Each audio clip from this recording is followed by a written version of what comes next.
Erica follows suit. 5 thou advantage going to Erica Enders. Oh, Jeremy Ray on his lid. Jeremy Ray hard into the right side wall, and Jeremy Ray is back on 4 wheels and across the track into the left side wall. Oh my goodness, Jeremy Ray parachutes out.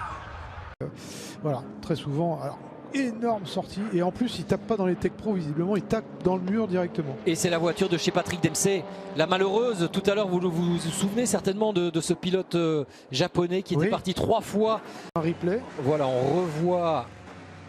Ah non, c'est pas Bruni. Bruni, il était juste devant. C'est une Porsche de la catégorie GT-AM. Qui laissait passer et qui n'a pas vu la deuxième voiture. Through turns 1 and 2 and final 2 left-hand turns. Oh, Brett Marver to the wall, red flag. Oh, Brett Marver to the wall, red flag. Zone you just saw there. Yeah, I said we'd point it out next time. I wasn't expecting there to be cars everywhere. Loads of debris. There's chaos, absolute chaos. Alexander Sims involved. It looked as though there was Jaguar debris in there. Oh, and there is. And that is Nelson Piquet. And here's a look at it again. Keep your eyes to the right-hand side. Piquet went to the inside. Verne came across to cover it. That's a big hit, a side slap as well. That really can damage the bones and the pelvis. And how did Sims get involved? Did he just get wiped out by Verne? Yeah, because he was in front of them, I think. Number 2, he cannot. He stays 3rd with 30 seconds to go. Oh, no. It's done. Yeah, that'll do it. And Adrian Flack's car has had a big one through turn 8. And front and rear, heavily damaged. A little bit of a flame in that rear exhaust. And here it is, turn 8. It's great for so many reasons and perilous for these. Didn't actually hit the outside wall, so had a big slide. Lost the rear and then drilled that inside fence. That is one of the most telling shots ever. You couldn't actually see the impact. All you could see were the parts getting thrown around. Wham!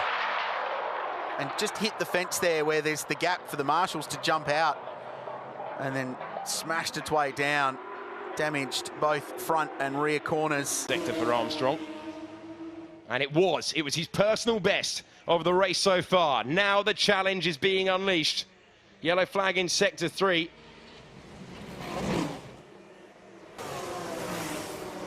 But it is the Campos of Alex Peroni, the Australian driver. I think we now can show you what happened to Alex Peroni. Oh my goodness me. That is a horrific sight. Very serious crash for Alexander Peroni into the fence.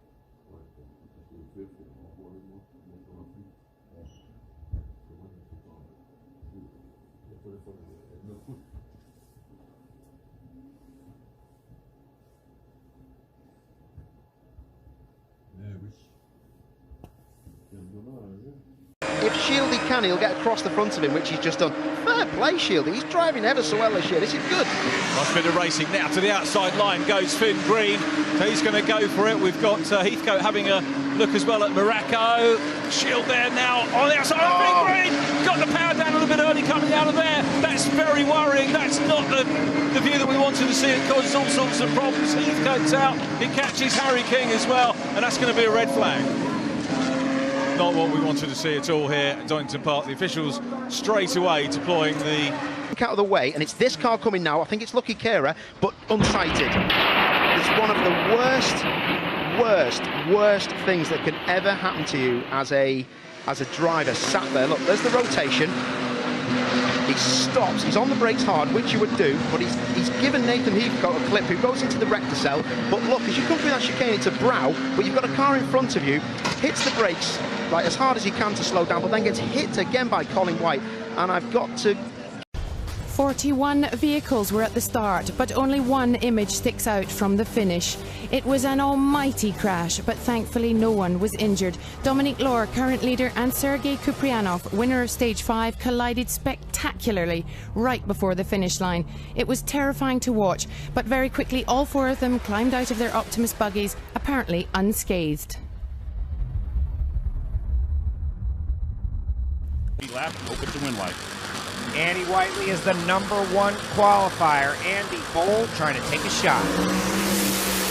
They lead together. Andy Boll all over the racetrack. Andy Boll, hard contact, left side wall. Andy Boll on his lid, back on 4 wheels, and Andy Boll is on a wild ride. Goodness, the car comes to a stop on the left side of the racetrack on the top end.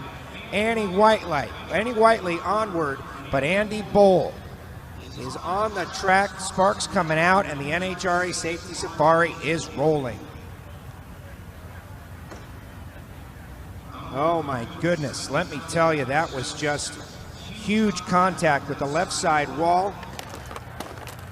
You see over on the right side of the screen, Andy Boll out of the car, walking away.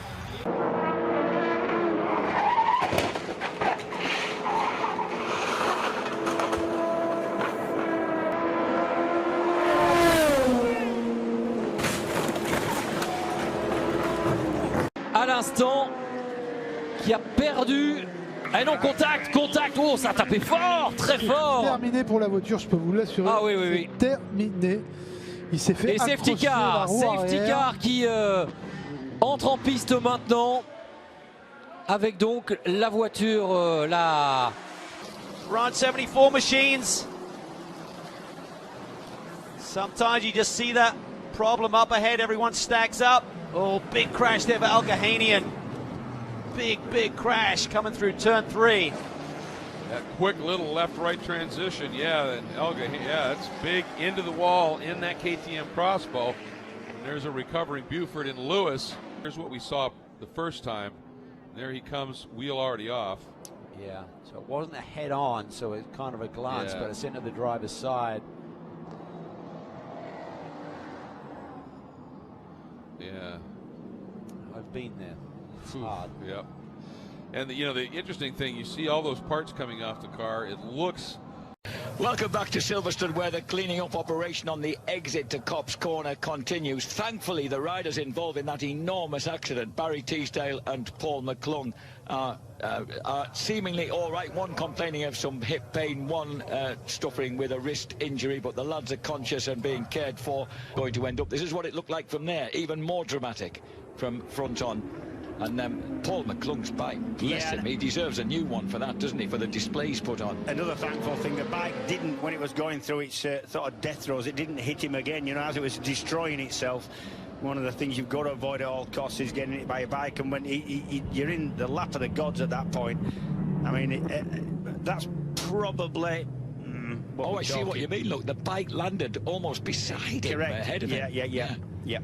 Wow, so that is 1.5 อยู่นะครับอันดับ1นะฮะตอนนี้ในโอ้โหบัณฑิตไดแย้มก็บอกผมต้องมีส่วนเกี่ยวข้องแน่นอนเอ้าเชนอันมีปัญหาครับโอ้โหรถหลุดขึ้นไปนะฮะโอ้โหหลุดออกไปครับทุกจุดนะฮะกรรมการยกทิ้งท้ายกันนะฮะโอ้จังหวะแทงลึกของเชนอังนี่เองครับแทงลึกไปนิดนึงครับเดี๋ยวผมจะแหมไปพาคุณผู้ชมไปดูนะเอ้ามีหลุดมีข้างหน้าด้วยนะฮะแหมจังหวะที่เชนอังนะรายงานกลับมาตอนนี้นี่บอกว่านักแข่งปลอดภัยครับแหมไม่ With some great racing heritage.